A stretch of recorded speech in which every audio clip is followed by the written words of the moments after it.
Hello दोस्तों, तो कैसे हैं आप लोग। आज आपका मिश्रा जी के चैनल में एक बार फिर से स्वागत है। आज हम दोस्तों आपके लिए प्रधानमंत्री से संबंधित टॉप एमसीक्यू लेकर आ चुके हैं। हम आपके लिए वही क्वेश्चन लेकर आते हैं जो एग्जाम में आ चुके हैं या फिर इनके एग्जाम में बार बार आने की संभावना होती है। आपको हर एक क्वेश्चन का आंसर कमेंट में जरूर लिखना है। तो दोस्तों आज का पहला टॉप क्वेश्चन देख लेते हैं। प्रधानमंत्री की नियुक्ति कौन करता है? तो इसका आंसर होगा भारतीय संविधान के अनुच्छेद 75 के तहत प्रधानमंत्री की नियुक्ति भारत के राष्ट्रपति के माध्यम से की जाती है। चलिए अगला क्वेश्चन देख लेते हैं। संसदीय तंत्र में वही व्यक्ति प्रधानमंत्री चुना जाता है जो निम्न का नेता होता है। तो उसे निम्न सदन में बहुमत दल का नेता होना होता है, वही व्यक्ति प्रधानमंत्री बनता है। चलिए अगला टॉप क्वेश्चन देख लेते हैं। मंत्रिमंडल की बैठक की अध्यक्षता कौन करता है? तो मंत्रिमंडल बैठक की अध्यक्षता प्रधानमंत्री के माध्यम से की जाती है। अगर आपने रीजनिंग गुरु मिश्रा जी के चैनल को लाइक शेयर एंड सब्सक्राइब ना किया हो तो कर ले। चलिए अगला टॉप क्वेश्चन देखते हैं। भारत के प्रधानमंत्री पद के लिए उम्मीदवार की कम से कम कितनी उम्र होनी चाहिए? तो इसका आंसर होगा 25 वर्ष। अगर वह व्यक्ति लोकसभा से चुनाव लड़ता है तो उसकी उम्र 25 वर्ष होनी चाहिए। अगर प्रधानमंत्री राज्यसभा से चुनाव लड़ता है तो उसकी कम से कम उम्र 30 वर्ष होनी चाहिए। चलिए अगला टॉप क्वेश्चन देख लेते हैं। वेरी मोस्ट क्वेश्चन है आपके लिए। भारत के जो प्रधानमंत्री होते हैं वह लोकसभा में बहुमत दल के नेता होते हैं। चलिए अगला क्वेश्चन देख लेते हैं। संसदीय शासन प्रणाली में वास्तविक कार्यपालिका शक्ति किसके हाथों में होती है? तो इसका आंसर होगा संसदीय शासन प्रणाली में वास्तविक कार्यपालिका शक्ति प्रधानमंत्री के हाथों में होती है, जबकि संसदीय शासन प्रणाली की जो कानूनी या फिर संवैधानिक शक्ति होती है वह राष्ट्रपति के हाथों में मानी जाती है। चलिए अगला क्वेश्चन देख लेते हैं। संसदीय शासन जो प्रणाली है हमने उसे किस देश के संविधान से प्राप्त किया है? तो संसदीय शासन प्रणाली को हमने ब्रिटेन के संविधान से प्राप्त किया है, जबकि हमने फ्रांस के संविधान से संघीय शासन व्यवस्था को भी ग्रहण किया है। चलिए अगला टॉप क्वेश्चन देख लेते हैं। योजना आयोग का अध्यक्ष कौन होता है? वेरी मोस्ट क्वेश्चन है दोस्तों, इसे हर एक एग्जाम में पूछा गया। योजना आयोग का अध्यक्ष प्रधानमंत्री को माना जाता है। प्रधानमंत्री के माध्यम से ही देश में सभी योजनाएं लागू की जाती हैं। चलिए अगला टॉप क्वेश्चन देखते हैं। भारतीय संविधान के अनुच्छेद 74 और 75 किन विषयों पर विचार करते हैं? तो भारतीय संविधान के अनुच्छेद जो 74 और 75 है यह मंत्री परिषद के बारे में बताते हैं कि मंत्री परिषद को कैसा होना चाहिए, कितने सदस्य होनी चाहिए, कौन किसकी अध्यक्षता करेगा। चलिए अगला टॉप क्वेश्चन देख लेते हैं। भारत में प्रधानमंत्री तब तक अपने पद पर बना रहता है जब तक उसे प्राप्त है। तो इसका आंसर होगा लोकसभा का विश्वास। अगर किसी भी प्रधानमंत्री को लोकसभा का विश्वास प्राप्त है तो वह अपने पद पर बना रहता है। चलिए अगला टॉप क्वेश्चन देख लेते हैं। वेरी मोस्ट क्वेश्चन है आपके लिए। भारत के प्रधानमंत्री का कार्यकाल कितना होता है? तो इसका आंसर होगा जब तक उसे लोकसभा के बहुमत का समर्थन प्राप्त है वह व्यक्ति प्रधानमंत्री के पद पर बना रहता है। वैसे तो जो प्रधानमंत्री का कार्यकाल होता है वह 5 वर्ष माना जाता है, लेकिन इसका आंसर होगा सी। चलिए अगला क्वेश्चन देख लेते हैं।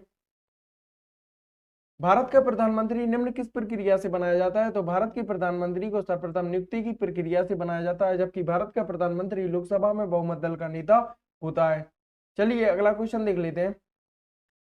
टॉप क्वेश्चन है, राष्ट्रीय एकता परिषद एनआईसी का अध्यक्ष किसे माना जाता है? तो इसका आंसर होगा राष्ट्रीय एकता परिषद एनआईसी का अध्यक्ष प्रधानमंत्री को माना जाता है। चलिए अगला क्वेश्चन देख लेते हैं। निम्न में से कौन प्रधानमंत्री के शपथ ग्रहण करने के समय राज्यसभा की सदस्य थी? तो इसका आंसर होगा श्रीमती इंदिरा गांधी। श्रीमती इंदिरा गांधी जब पहली बार प्रधानमंत्री बनी तो यह राज्यसभा की सदस्य थी। चलिए अगला क्वेश्चन देखते हैं। अगला टॉप क्वेश्चन आपके लिए यह रहा। अविश्वास प्रस्ताव के कारण सर्वप्रथम किस प्रधानमंत्री को अपने पद से त्यागपत्र देना पड़ा था? वेरी मोस्ट क्वेश्चन है दोस्तों, इसका आंसर होगा मोरारजी देसाई। इसे रेलवे एनटीपीसी में पूछा गया है। चलिए दोस्तों अगला टॉप क्वेश्चन देख लेते हैं। वेरी मोस्ट क्वेश्चन है आपके लिए। किसने प्रधानमंत्री को समकक्षों में प्रथम कहा है? तो इसका आंसर होगा मोरले ने। चलिए अगला क्वेश्चन देख लेते हैं। वेरी मोस्ट क्वेश्चन है आपके लिए। किसने मंत्रिमंडल पद्धति को राज्य रूपी जहाज का स्टीयरिंग व्हील भी कहा था? तो इसका आंसर होगा म्यूर ने। चलिए दोस्तों इनमें समझाने जैसा कुछ भी नहीं है, जिस क्वेश्चन में समझाने जैसा होगा हम आपके लिए समझाते चलेंगे। चलिए अगला क्वेश्चन देखते हैं। भारत के प्रथम उप प्रधानमंत्री किसे कहा जाता है? तो इसका आंसर होगा भारत के प्रथम उप प्रधानमंत्री हमारे सरदार वल्लभ भाई पटेल को कहा जाता है, जबकि सरदार वल्लभ भाई पटेल को लोह पुरुष की भी उपाधि प्रदान की गई है। चलिए अगला टॉप क्वेश्चन देख लेते हैं। वेरी मोस्ट क्वेश्चन है आपके लिए। वह प्रधानमंत्री कौन थे जिन्होंने संसद सत्र में उपस्थित हुए बिना ही त्यागपत्र दे दिया था? तो इसका आंसर होगा चौधरी चरण सिंह। चौधरी चरण सिंह एकमात्र ऐसे व्यक्ति थे जिन्होंने 15 अगस्त पर झंडा नहीं फहराया था। चलिए अगला क्वेश्चन देख लेते हैं। सामूहिक रूप से मंत्री परिषद किसके प्रति उत्तरदायी होती है? वेरी मोस्ट क्वेश्चन है दोस्तों, तो इसका आंसर होगा सामूहिक रूप से मंत्री परिषद लोकसभा के प्रति उत्तरदायी मानी जाती है। चलिए अगला टॉप क्वेश्चन देख लेते हैं। मंत्री परिषद व्यक्तिगत रूप से किसके प्रति उत्तरदायी मानी जाती है? तो जो मंत्री परिषद होती है वह सामूहिक रूप से लोकसभा के प्रति उत्तरदायी मानी जाती है, जबकि व्यक्तिगत रूप से राष्ट्रपति के प्रति उत्तरदायी मानी जाती है। चलिए अगला टॉप क्वेश्चन देख लेते हैं। मंत्रिमंडल का जो गठन होता है वह किसके माध्यम से किया जाता है? तो मंत्रिमंडल का गठन मंत्री परिषद के माध्यम से किया जाता है। चलिए अगला टॉप क्वेश्चन देख लेते हैं। स्वतंत्र भारत के प्रथम गृह मंत्री कौन थे? तो इसका आंसर होगा स्वतंत्र भारत के प्रथम गृह मंत्री सरदार वल्लभ भाई पटेल को कहा जाता है। चलिए अगला क्वेश्चन देख लेते हैं।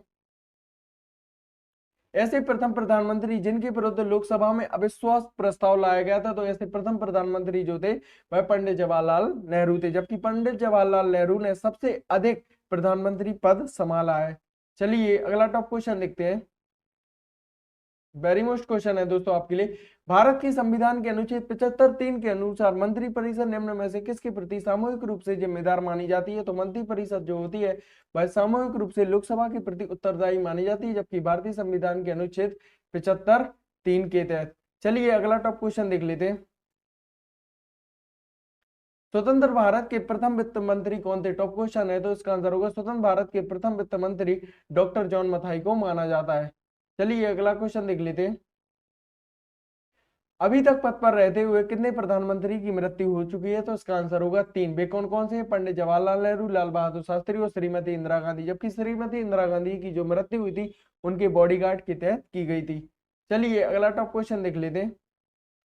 प्रधानमंत्री का पद ग्रहण करने के समय निम्न में से कौन विधानसभा के सदस्य थे? तो इसका आंसर होगा एच.डी. देवगौड़ा।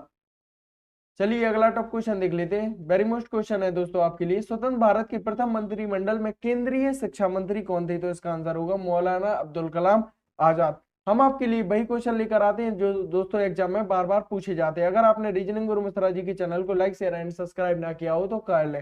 चलिए अगला क्वेश्चन देखते हैं। निम्न में से कौन सा प्रस्ताव भारत में मंत्री परिषद रख सकती है? तो सिर्फ एक ही प्रस्ताव है, वह है विश्वास प्रस्ताव। विश्वास प्रस्ताव मंत्री परिषद रख सकती है, जबकि जो अविश्वास प्रस्ताव होता है यह लोकसभा के विरुद्ध लाया जाता है। अविश्वास प्रस्ताव के माध्यम से ही प्रधानमंत्री को उसके पद से हटाया जाता है। चलिए अगला टॉप क्वेश्चन देख लेते हैं। वेरी मोस्ट क्वेश्चन है आपके लिए। अब तक लोकसभा में प्रस्तुत अविश्वास प्रस्ताव सर्वाधिक बार किस प्रधानमंत्री की सरकार के खिलाफ लगाए गए हैं? तो इसका आंसर होगा श्रीमती इंदिरा गांधी की सरकार के खिलाफ। चलिए अगला टॉप क्वेश्चन देख लेते हैं।